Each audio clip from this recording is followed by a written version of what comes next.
Kaya pinataas ang presyo ng bigas kasi sasabihin nila na walang nag-fail ang rice tariffication law kasi tumaas ang presyo ng bigas. Ako, nung nakita ko yan, alam ko na yan eh. Oh, hindi na lang ako nakibu eh, kasi palagi nyo namang ginagawa yan.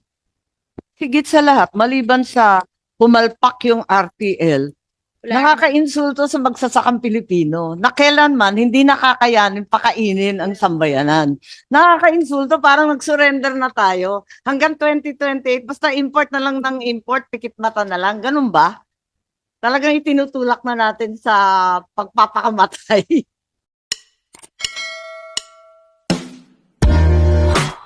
Po, ma'am, excuse me po, good morning po sa ating lahat. Kasi po kung talaga pong farmers talaga yung naimbitahan, wala po akong nakikitang dahilan para po pumayag po sa ganong bagay. Kasi po bakit po kanyo? Opo, tama. Nag-i-import po tayo ng bigas para po makaipon tayo ng taripa na pambili po ng mechanization o pampagpaunlad po ng ating agrikultura. Ngayon po kung yan ay tuluyan pong bibigyan po ng ibababa po yan. Siyempre po pagka binabayan, yung mga negosyante, import po ng maraming bigas. Di po ba? Tapos po kami, tinuruan po kami ng rice tariffication para po gumawa ng maraming bigas. Pag-ani po namin, umasenso po yung pag-ani namin, gaya po dati, nakaka-80 bags lang po kada hektarya. Noong po nag-mechanization po program, tumaas po ito ng nasa 100 bags. Na ang average po kuminsan 65 kilos per bags. Kaya nangangahulugan sa isang hektarya, nakakaani na po kami ng 6.5 tons. Na dati po yung 5 tons lang po hindi namin makukuha. Ngayon po, kung bababa po yung rice tariff, dadami po yung ani namin. Saan po kaya namin ito idadala? Opo, conforme po ako na ayaw ko po talagang magtaas yung bigas. Dahil po likas po sa ating sambayan ng Pilipino na kumakain po talaga ng bigas. Naintindihan po namin yon bilang pong gumagawa ng bigas. Pero wag naman po sana sa ganung paraan.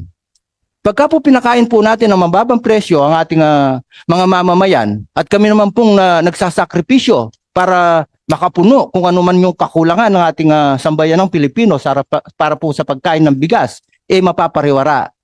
Sino pa po kaya ang papalit sa amin pagdating po ng panahon? Maraming salamat po. Thank you. Yan ang talagang sentimiento ng ating sektor. At sa wakas nabasa ko na rin, nakita ko na yung Register of Attendance.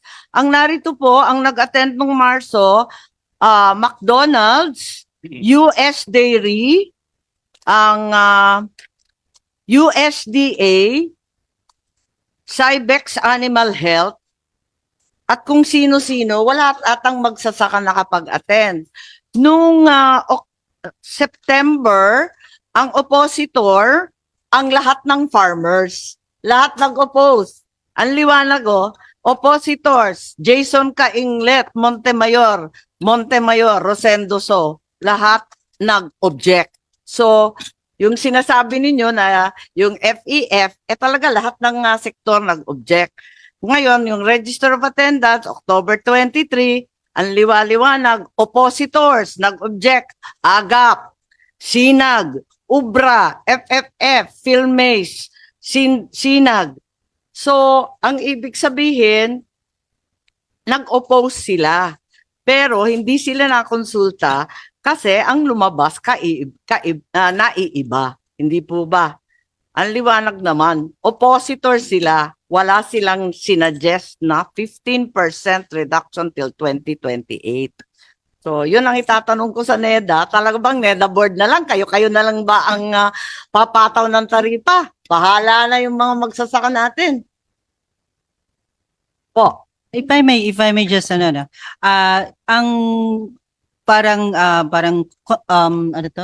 parang based on the mandate nga ng EO60, actually the directive of EO62 that we conduct this review every 4 months. So ang intent po namin is to come up with a review framework na titingnan nga namin yung triggers. So ang binabalanse natin actually is the farm gate price, no? At saka yung retail price of rice. Actually yung inflation ng rice Kasi kapag halimbawa masyadong bumaba The market doesn't work that way. We plant way in advance. They Opo. import way in advance. Yung mga review na yan, hindi makatotohanan yan sa bukid. May ano naman po, meron naman pong way para mag-project. So, tapos ito nga po yung pag-aagrihan namin with the Department of Agriculture. Namin, ibig sabihin, ang gobyerno lang. Hindi, isasama nga po namin ang farmers groups. Hindi nga, binabaliwala. Nakatatlong consultative Ay, na kayo. dun- Lahat nag-object hindi man pinansin. Ito po ayon po doon sa mandato ng EO62. Ganun po yung Ayun nga gagawin lang, namin. kasi nga, ang nasa EO62, review lang po. Hindi naman ibubuwag, hindi naman papaltan, hindi naman ihihinto. Review lang. Repaso lang. Pagagandahin lang. Baka palalalain. Baka maging 10% pa. Baka maging 20-20, 20-30. Di natin alam, di ba? Baka palalain eh. Ma'am, if I may, doon sa Sensya, praning na kami rito. doon sa review na sinasabi po ni Yusek Rose, may PWG na gagawin na nag-commit naman si Secretary Balisacan na kasama ang private sector, namely si FFF saka si Sinag po yung na-mention doon sa nung nag-usap po kami ni Secretary. Sinag at saka Manda na eh. Kaya si Secretary Balisacan Pero talagang hindi yun nga po. natutuwa. Sama-sama na kayong lahat. nagdemanda na yun, di ba? Kaya nga, nag-file kaninang umaga ng petition certiorari and prohibition. Kanina nag-file. Chair, Po. depende nga doon sa resulta ng review. Kung halimbawa ang magiging resulta ng review kailangan itaas o kailangan iba. 2028. Bakit ginagawa sa 2028? Kasi that covers the entire CTP That covers the Emergency entire. Ano Hindi. pagkaintindi ninyo sa emergency? Agency. Di pa. Yung kasi hanggang Ang lalaman ng 2028, emergency naman niya? Ano ba Yung- yung kamatayan yan eh? yung hanggang 2028 po is the entire comprehensive tariff program. But with respect to rice, every bakit 4 hindi months po yun. Every 4 Yeah. months. Madam Chair. Madam Chair, with the indulgence of Sen Aimee. Madam Chair, maaari po ba mag-interject? Salamat, Madam Chair. In fact po, yung naging rekomendasyon ni Sec. Chu Laurel mismo ng DA na kung ibababa by 20% from 35% to 15% lamang sa isang taon lang. Bakit ang lumabas 4 na taon? Mas kaya pa siguro i-consider yung kay Sec. Chu Laurel. Bakit na-extend ng 3 taon pa hanggang 2028? Salamat, Madam Chair. Sen Aimee. Ba't binanggit yung 2028? Ang ibig sabihin ng review na napaka-klaro naman sa atin, i-assess, i-examine, at baka paltan. Baka hindi. Baka palalain. Baka ibagsak palalo. O di ba? Review yun eh. Hanggang dun lang. Pero hindi tayo sigurado na babaguhin. Yung Di po po kasing, yung po At kasing, hindi talaga sinasabi na talagang paiikliin ng 1 taon katulad nga ng sinabi ng mismong Sekretary ng Agrikultura. yun nga po kasing yung Ang hanggang, galing yung 2028. yung sa Chika lang. comprehensive tariff program, kasi every 5 years po yung pag-amend. Hindi naman na bigas. Kasama po naman siya sa, Hindi sa tariff Hindi nomenclature. nakasama, kaya nakakatawa eh. Oo. Kasi kasasabi lang ng Tariff Commission, hiwala yung diskusyon tungkol doon Per sa tariff, comprehensive tariff. per chapter po. Hindi naman dinama yung Marso na 24 chapters on agricultural products. Ba't pinaghalo-halo natin ngayon? Yung 2028 nanggaling sa isang batas, pinaghalo dun sa isa. Anong mang klase yun? Kasi nga po, tariff, Naging hybrid. parang Hybrid rice ba yun? Hybrid, tariff, hybrid tariff. tariff program nga po kasi, kaya comprehensive tariff program. Pero yun nga, gaya na nga po ng sinabi ng EO62, every 4 months naman po ang review ng sa rice. Review lang. Kasama Pero na po yung, mananatiling batas, Hindi, mananatiling kasama na po yung, tarifa hanggang 2028. kasama na po yung action. Kasi Hindi po nga, ba't pwedeng, nga ihahalo yung comprehensive dun sa mismong hindi, agricultural pwede naman pong science? ihiwalay talaga yung yung rice doon, depende nga po sa magiging yung magiging decision on the Ganun na rice. pala ngayon, ha? Depende sa result ng review as per O pati yung tariff Directive ni commission na EO62. napapahirapan eh. Kasi hindi nga kasama dun sa listahan nila, kayo talaga. Sige, okay, naintindihan na po namin. Talagang hindi tayo nakumbida, yung mga pumunta at nag-oppose, hindi naman pinakinggan. At bigla na lang sumulpot ito sa NEDA board. Nung June 3, hihingin po namin hanggat kaya kung sino-sino ang napunta at kung may transcript na ibibigay kung kinakailangan mag-executive session para lang malaman natin ang ugat nitong EO62. Salamat po. I just want to ask, bakit kayo nag-decide noon? Ba't hindi nyo mapanindigan na ilabas nyo mga pangalan nyo? Ayan. Di ba? I mean, if you Yung tamang ginagawa mo, hindi ko Oo. natata. Ako nung ipasa ko yung rice tarification law, tingin ko naglabi noon na palagi ako sinisiraan sa media, yung mga importer at saka yung mga tawag doon, trader. Pero ako, Aminin natin. I answered for my decision. Tingin ko tama yun eh. Kaya ako, pinanindigan ko yan. Ba't ayaw mo panindigan ng inyong decision? O ako nanindigan nun. After several years, nakita nila na tama ako. Sila na rin ang nagsabi na maganda yung batas ko. Diba? But nung time na yon, katakot-takot akong pintas ang inabot ko. Hindi, pinanindigan ko yun kasi in my mind, tama yun eh. Kasi that would mumura ang bigas kasi gusto ng presidente mura bigas, pero at the same time may developmental na mangyayari, di ba? Yung tariff on rice would result in the development of the rice industry. So yung long term is better and then the short term is pangit, di ba? But pinanindigan ko yun. Bakit ngayon ayaw nyo sabihin ko sino nag-decide? Ba't ayaw nilang panindigan? Diba? Malaman ng tao kung sino nag-decide. Diba? Chair, ano lang po, Napag-utusan lang ba kayo? di pa. Protocol lang po kasi ng NEDA board talaga na lahat ng mga proceedings, yung minutes are actually covered by executive privilege. Ganun. Madam Chair, Decide noon, pang ninindigan ko yun kung tingin mo tama yun. Madam Chair. And in fact po, yung executive privilege, may mga na-proclaim na limitations on that. So baka sa halip na mag-executive session pa tayo, maraming paghahanda pa doon, baka Madam Chair pwedeng isubmit na lang po ng NEDA at ng Tariff Commission yung sagot sa mga tanong, importanteng tanong na itinatanong natin. Saan po galing yung suggestion na ibagsak sa 15%? Saan po galing yung time frame na 2028? Sa halip na halimbawa 2025 na lamang tulad ng counter proposal ni Sec. Chu Laurel. Baka pwedeng ganun, Madam Chair. Mahiling na isubmit po nila in writing para mas mabilis pa po siguro iyon. Isubmit sa chair para malaman po ng buong komite sa chair. If I may request as well, no, na yung request, ipadala rin sa amin in writing kasi yung pong NEDA board secretariat po ang tutugon doon. Writing. This is a public record. Yung po ang We're sinabi conducting sa a public hearing. Ayun po Since talagang, when have we become so official? yun Napila po na ang yung NEDA board secretariat po. Isasapina na lang yung NEDA board. Kayo Secretariat. naman yun. Yung secretariat. Hindi. Yun nga po. Ang sinabi po sa akin is, kasi nga merong may mga rules kasi eh. So, Hindi mo ba pinapansin ng Senado ng NEDA board ngayon? Ganun na sila Pansin makapangyarihan. pinapansin po. Kaya nga po kami nandito rin para nga rin magsabi. Yeah. Madam Chair, pinakamaganda po siguro dyan kasi yung sinasabi nila, napag-usapan na rin po natin ng last meeting yan.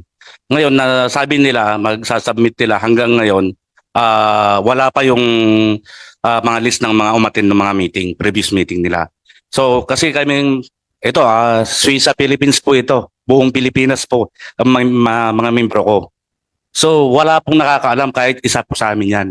So dapat po dyan, ipasabpina na lang po para mapilitan po sila na kung sino man po yung nagsuhestyon o sabihin na nating nagtaksil sa ating bayan. Yun po.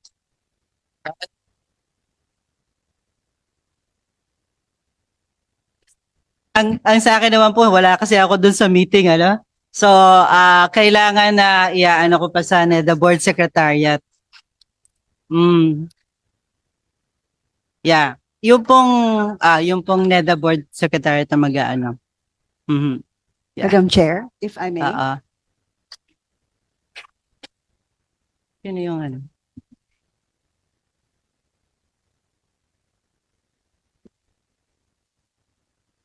Sa Deacon po ng PRISM, Philippine Rice Industry Stakeholders Movement po. Gusto ko lang pong, hello po ulit.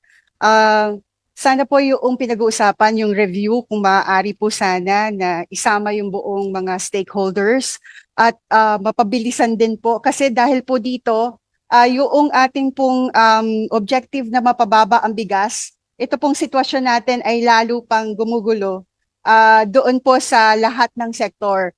Yung pong mga economic impact nito ay hindi po talaga napag-isipan ng husto o hindi po na-discuss as itong sinabi nila na hindi naman po talaga na-konsulta ng maayos.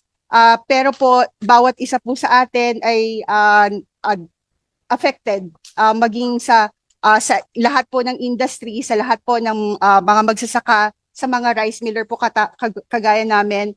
Maski ang mga importers po ngayon ay nasa limbo, hindi rin po nila alam kung anong gagawin nila. So, lahat po sa atin ay nanonood din ang mga ibang bansa. At kung ito nga pong pagbaba ng taripa ay ang objective ay bumaba po talaga ang presyo ng bigas. Pero kung sila naman po ay iaakyat din naman po nila yung presyo, baliwala rin po yan. Kahit na po 0 po yung tariff, ay baliwala rin po. So, sana po, mapag-usapan po talaga lahat ng implikasyon and that we concentrate po dun sa local production natin para po maging yung pong ating self-sufficiency ay ma-attain naman po natin o tumaas naman po ng kahit papaano.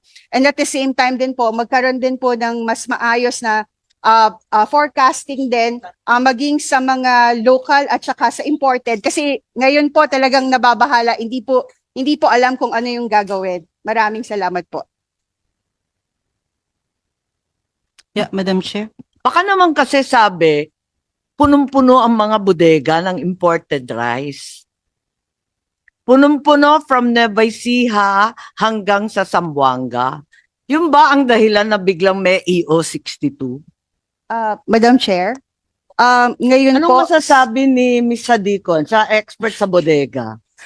sa totoo lang po, magmula nung nagkaroon po ng EO na sinabi pa lang po, tumumal na po, mas lalong matumal dahil ito ay lean months. Ito po yung panahon ng buffer stocking. Bago po magkaroon ng anihan, talaga pong ito yung process na to. But because of this situation, nag-iintay po ang lahat. So, matumal na po, mas lalo pa pong tumumal. Kaya po, nahihirapan po ang ating mga rice millers, mga traders na bumili ng mataas na presyo ng palay. Sinuportahan po natin ang ating magsasaka na bumili ng 30 pesos hanggang 30 pesos, no? Maitaas na yung presyo. Nagpapasalamat po kami kasi ngayon lang din po, ngayong panahon lang din po na anihan, pero ang presyo po ay mataas. Ngunit, nag-cause naman po tayo ng inflation. Sana po mabalanse yung proseso para happy po yung ating mga farmers at the same time po happy din ang ating consumers. At ganun din po, yun nga po, mga imported rice po. Dumating po sila, nangangamba po yung mga importers na mataas po yung presyo nila. Pagtapos kung dadating yung mga imported rice na bago, maiiwanan at malaki pong halaga ang malulugi. Sa lahat po ngayon, sa lahat ng local at imported nating produkto, lahat po nangangamba kung paano nga po ba. Ngunit alam po natin na nag-iintay tayo ng mababang presyo. Sana po mapag-usapan talaga kung paano nga po ba natin mababalanse at makausap din po natin yung ibang bansa kung talagang ito'y nandito na para po sila hindi magtaas ng presyo. Marami pong salamat. Nung tumataas ang presyo ng bigas, pagbili nyo, sabi ko, ba't nataon sa yung i-renew yung rice tariffication law? So tingin ko, gusto nilang sabihin na hindi na pamura ang bigas ng rice tarification law, kaya nung i-renew, pinataas nila presyo ng bigas. Alam mo tayo, negosyante tayo, alam natin pag may nangyayaring ganyan. Ano reason dyan? Kasi gusto nyo i-discredit yung rice tarification law para wag ma-renew. Kaya pinataas ang presyo ng bigas kasi sasabihin nila na walang nag-fail ang rice tarification law kasi tumaas ang presyo ng bigas. Ako, nung nakita ko yan, alam ko na yan. Hindi na lang ako nakibu kasi palagi nyo namang ginagawa yan. Higit sa lahat, maliban sa pumalpak yung RTL, nakaka-insulto sa magsasakang Pilipino na kailanman hindi nakakayanin pakainin ang sambayanan. Nakaka-insulto, parang nag-surrender na tayo. Hanggang 2028, basta import na lang ng import, pikit mata na lang. Ganun ba? Talagang itinutulak na natin sa pagpapakamatay.